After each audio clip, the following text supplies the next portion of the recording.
Today, we're here to explore cognitive enhancement techniques, focus, and stress management techniques that are not just theoretical concepts, but tangible tools you can use to drive your success. I'm Sana, and I have 2 decades of experience in finance and business and a long-time passion for neuroscience and peak performance techniques. I started to learn it for myself, and then I turned this passion into a full-time job. The foundation of our journey today is understanding the human brain. Imagine it as a complex network of connections, like roads in a city. These connections allow information to flow, ideas to spark, and innovations to take shape. Our brains are remarkable learning machines, capable of adapting and growing throughout our lives. Every experience, every interaction, and every piece of knowledge shapes these connections. But how does it all work? Let's break it down in simple terms. At the core of our brain are billions of tiny cells called neurons. They like messengers communicating with each other through electrical signals.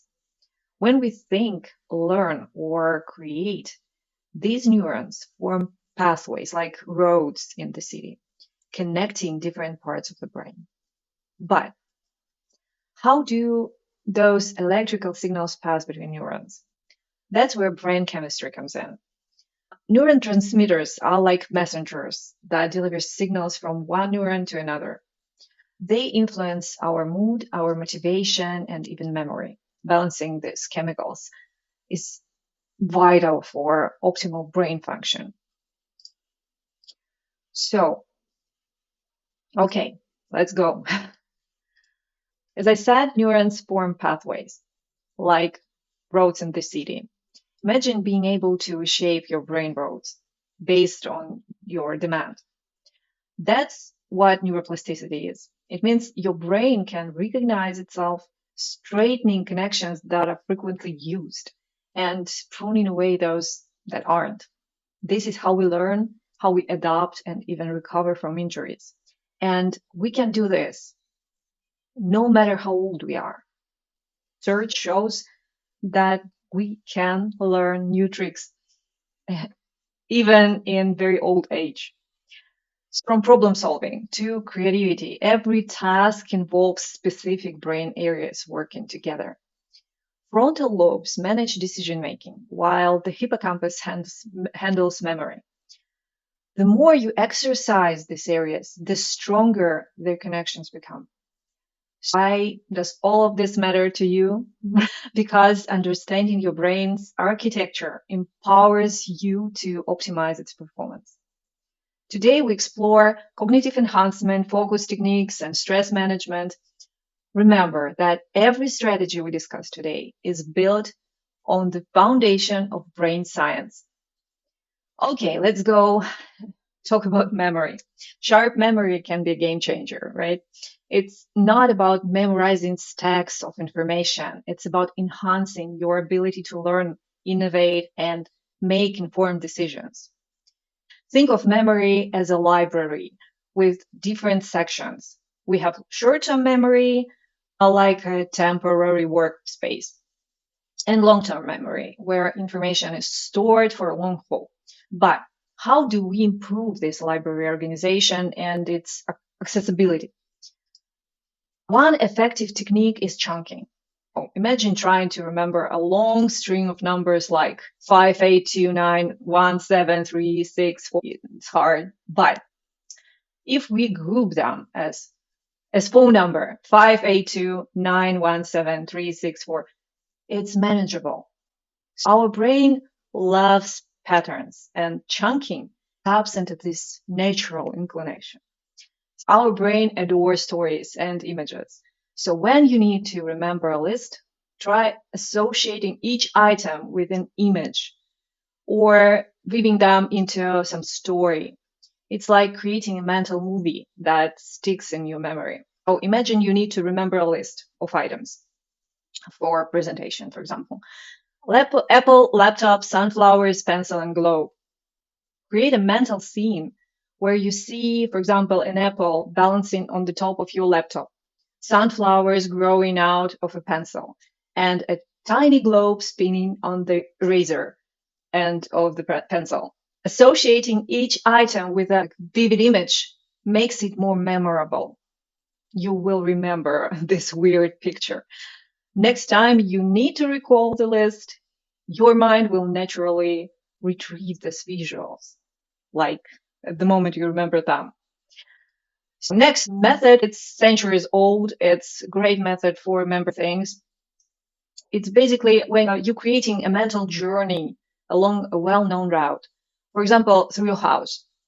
The loci or locations of the journey might be, for example, your bedroom, your bathroom, hallway, stairs, living room, whatever. These locations are your memory palace. You will travel through your memory palace in the same order. For example, you need to memorize a shopping list.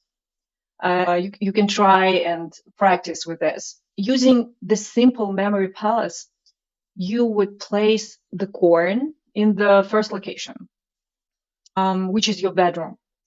And you could also exaggerate the corn by making it a large corn cob sleeping in your bed. You will remember that, right? So then place the second item from your list on the second location of the memory palace, and so on.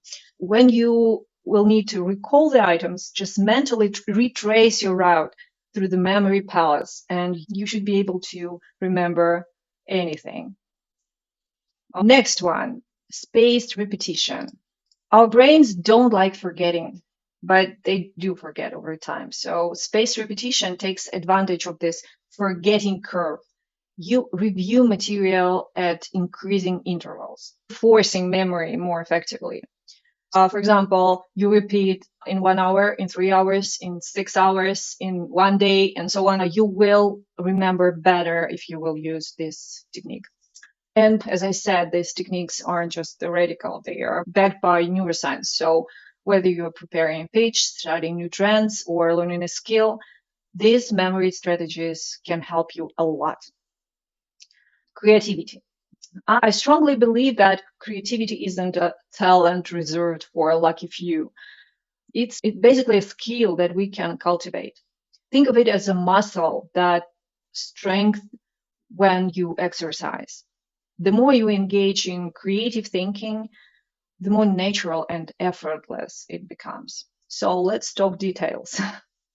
Our brain thrives in novelty. We always, like when something new happens, we are listening, we are interested in something new, exploring different experiences, trying new activities, different cultures, food, learning new skill or language stimulates our brain's creativity center.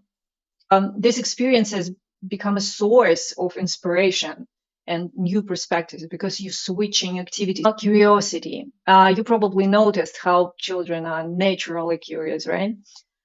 We really need to use it as adults because we are forgetting that we need to be curious. Curiosity sparks questions.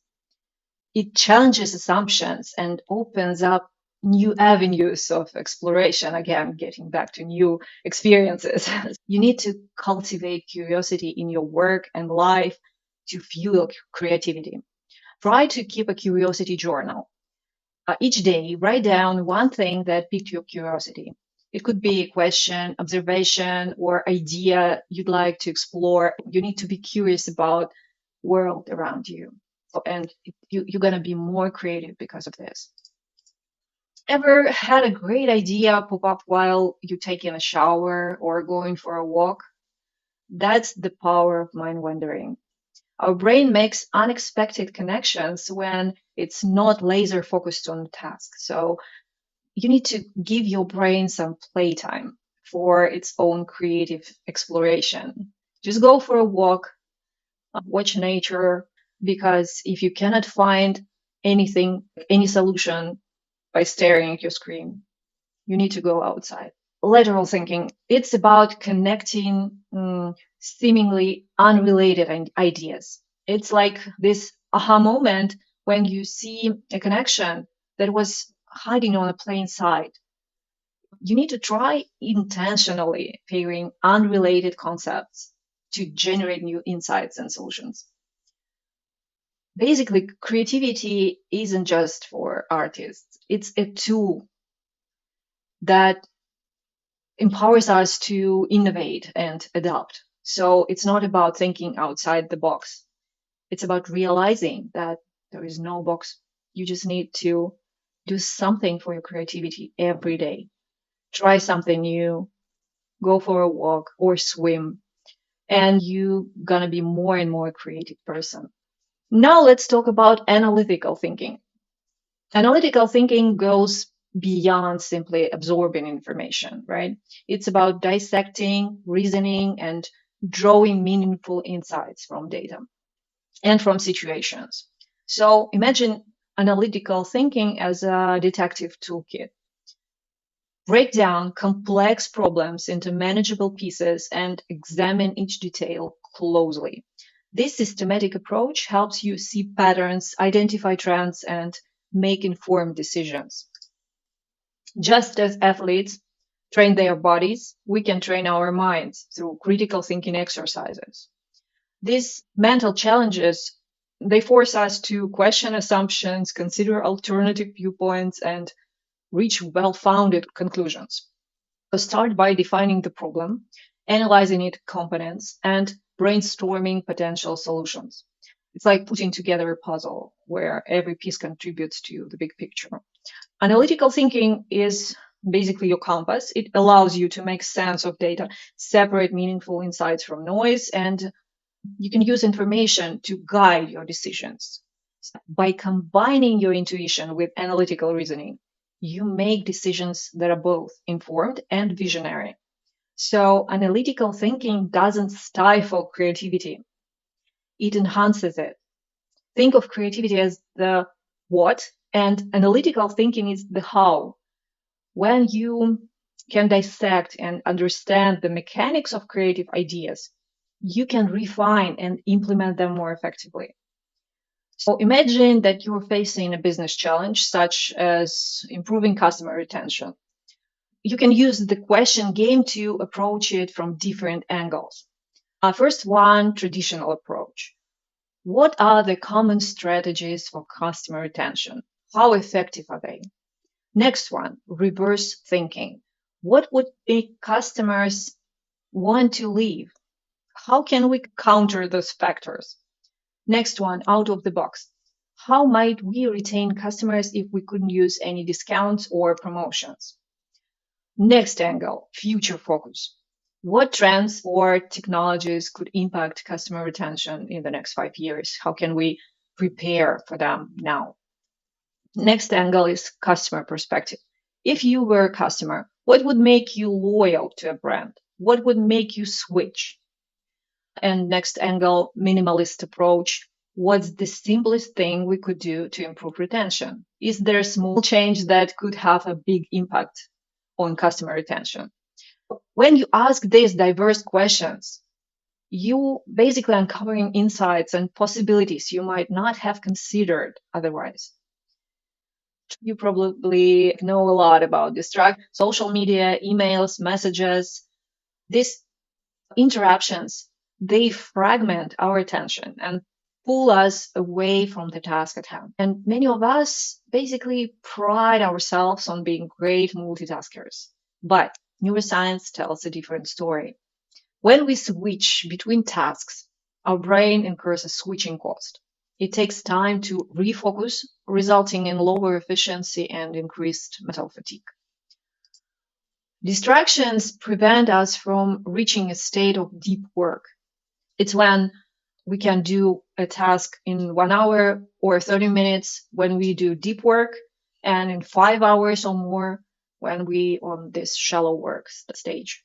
Constant interruptions keep us on this state of shallow work, and it's chip away at our ability to produce our best work, best results in short period of time. Our brains have limited capacity for processing information. When we juggle multiple tasks or we have a lot of distractions, it increases our cognitive load. This can lead to errors and mental exhaustion. And I'm going to talk about mental exhaustion more. But how we can manage distraction? What's important is managing distraction. It isn't about eliminating them entirely. It's about creating boundaries. So you need to consider focus blocks. This is dedicated periods where you tackle tasks without any interruptions. You can try Pomodoro technique when you have 25 minutes focus time, or for some people it's 20 minutes, for someone 30 minutes, but you need to try it out and understand what is your focus time. Experiment with digital detoxes. It's the moments when you disconnect to recharge and refocus. Don't be always online. Declutter your space. Your workspace is like arena for productivity and focus. How can you design a space that fosters focus? Start by decluttering. Physical clutter can translate to mental clutter, making it harder to concentrate. Keep only the essentials within arm's reach. Create designated spaces for different tasks. Why it's important? It makes your brain, when I'm sitting here, I'm focusing. Another place can be for brainstorming. And you can even have a relaxation nook that signal to your brain to switch in relaxation mode. Your workplace isn't just a collection of furniture. It's a canvas for productivity. You can do a lot of that. You can make it highly efficient. So you just need intentionally curate your environment, and you're gonna set the stage for focus work. Light plays a big role in your ability to concentrate. Natural light is ideal, but if that's not possible, you need to consider warm, soft light that is easy on the eyes. You need to avoid harsh fluorescent lights that can cause eye strain. It would be incredibly hard to work for you if you have such harsh light. Some people work best in absolute silence, while others find gentle hum or calming music conducive to focus. You need to understand what's going on with you, because we all are different.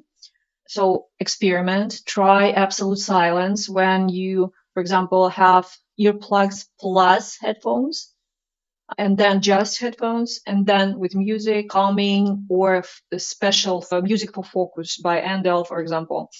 Try different experiments and you will know what works for you. Just as physical clutter affects your focus, so does digital clutter.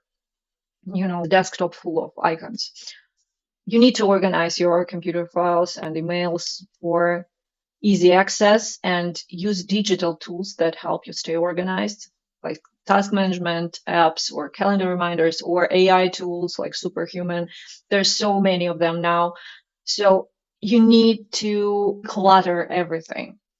Yes, it's gonna take a lot of time, but then you will feel the difference.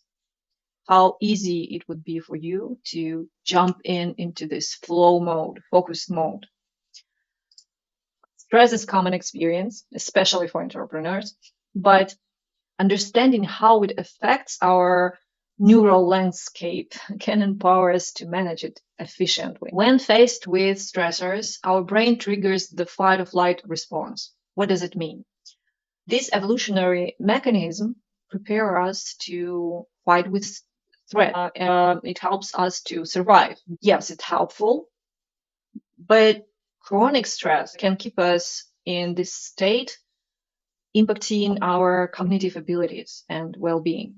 So let's dig deeper.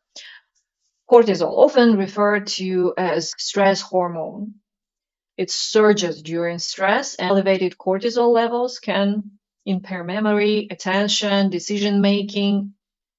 If you are in chronic stress, you cannot be empathetic, you cannot make decisions right, and so on. It kills your cognitive functions. The amygdala, a key emotional center in the brain, becomes hyperactive under stress. This can lead to heightened emotional reactivity, making it challenging to stay level-headed and make rational decisions. Prefrontal cortex, responsible for executive functions like planning, problem solving, impulse control, it's absolutely vulnerable to stress. So it can lead to poor judgment and difficulty focusing on tasks. The brain ability to adapt, known as neuroplasticity, this is our hope.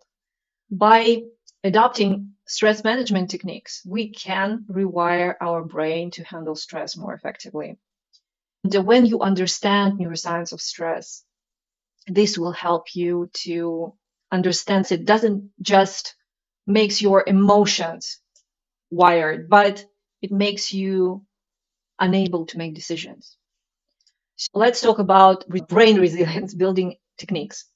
First of all, it's breath techniques. You just start by focusing on your breath. When you feel stressed, observe this sensation of each inhale and exhale. When your mind drifts, gently bring the attention back. It's like meditation, but you concentrated on your breath. It's easier for many people to tackle stress this way. And this practice grounds you in the present moment and reduce anxiety. Then next one is body scan. So body scan involves seeing your attention on different parts of your body.